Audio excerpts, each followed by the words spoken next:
जो भी प्राणी उपवास रखते हैं उनके शारीरिक और आध्यात्मिक विकास में आश्चर्यजनक परिणाम देखा गया है। मैंने लगभग 1 महीने का उपवास पूरा किया है। मैं अपने अंदर एक अजीब ऊर्जा महसूस कर रहा हूँ। अगर आप चाहें तो 3 दिन या उससे अधिक का उपवास रख सकते हैं।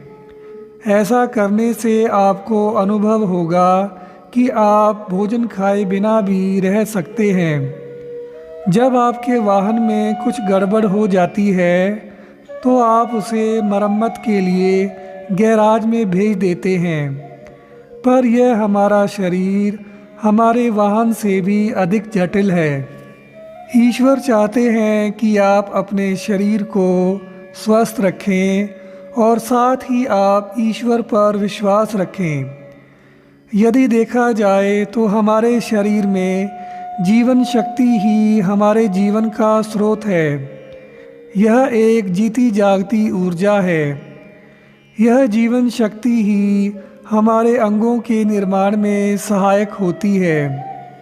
साधारणतः यह जीवन शक्ति मन की शांति और भोजन के द्वारा निरंतर सुदृढ़ होती रहती है, परंतु जब इसका गलत उपयोग किया जाए तो यह कार्य करना बंद कर देती है। उदाहरण के लिए आपके नेत्रों में इसकी शक्ति कम हो सकती है और आपको दिखना कम हो सकता है। और जब आपका शरीर कमज़ोर होने लगता है तो कोई भी आहार इसको शक्ति प्रदान नहीं कर सकता। ज़रूरत से ज़्यादा खाया गया भोजन अनेक बीमारियों को जन्म देता है।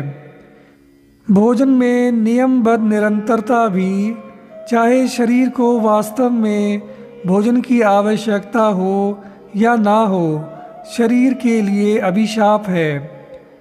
जितने अधिक आप भोजन के स्वाद के गुलाम बनोगे उतनी ही आपको बीमारियां आ घेरेंगी।